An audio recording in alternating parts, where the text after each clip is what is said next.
Hello everyone. आज आपण बनवणार आहे पालक पनीरची भाजी. त्याच्यासाठी सगळ्यात पहिले झेप्टोवरनं ऑर्डर केलेलं जे पालकची भाजी आहे त्याला आपल्याला व्यवस्थित निवडून घ्यायचं आहे.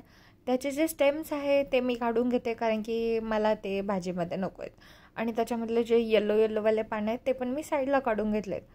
त्याच्यानंतर मी एक मीडियम साईजचा एक अनियन घेतला आहे आणि एक मीडियम साईजचा टोमॅटो घेतला आणि त्याला एकदम रफली चॉप करून घ्यायचं, म्हणजे आपल्याला त्याचे मोठे मोठे पीसेस ठेवायचे आहेत.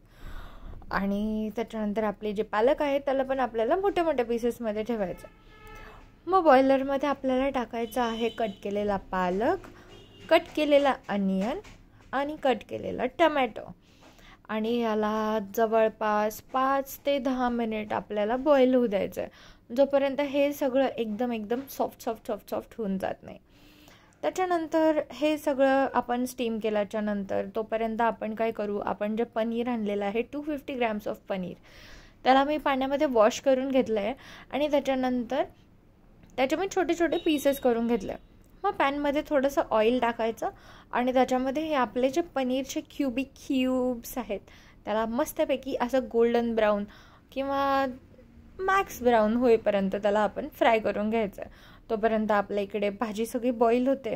तर आपले जेव्हा पनीर असे मस्तपैकी ब्राऊन होऊन जातील, क्रिस्पी होऊन जातील आउटसाईडने, त्याला काढून घ्यायचं एका बोलमध्ये. त्याच्यानंतर आपल्या स्टीमरमधनं आपण जे बॉईल केलेल्या व्हेजीज आहे त्याला आपल्याला मिक्सरमध्ये टाकायचं आहे. त्याच्या पहिले टोमॅटोचे जे पील्स आहेत ते काढून घ्यायचे आहेत. त्याच्यानंतर हे मिक्सरमध्ये टाकल्याच्यानंतर मी त्याच्यामध्ये थोडंसं मॅक्झिमम 1 टेबलस्पून ऑफ मी त्याच्यामध्ये बेसन पीठ टाकलं आहे आणि मग ते सगळं त्याची एक पेस्ट बनवून घेतले.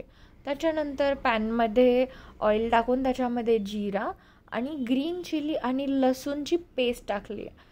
त्याला फ्राय झाल्याच्या नंतर त्याच्यामध्ये आपण जे पालक, टमाटर आणि अनियनची पेस्ट बनवलेली होती ती टाकायची आहे आणि त्याच्यामध्ये थोडीशी हळदी पावडर आणि रेड चिली पावडर टाकायची आहे.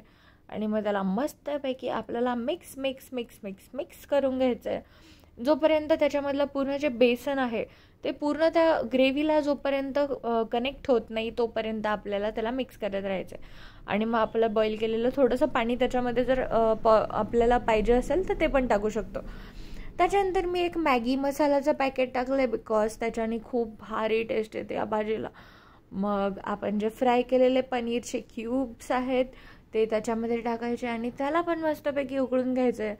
मग आता आपण एक तडका प्रिपेअर करणार आहे. त्याच्यासाठी पॅनमध्ये थोडंसं ऑइल, एका ग्रीन चिलीला लंबा कट दिला आहे आणि जे लाल तिखट जे असतं ज्याच्याने कलर येतो ते टाकलं आहे.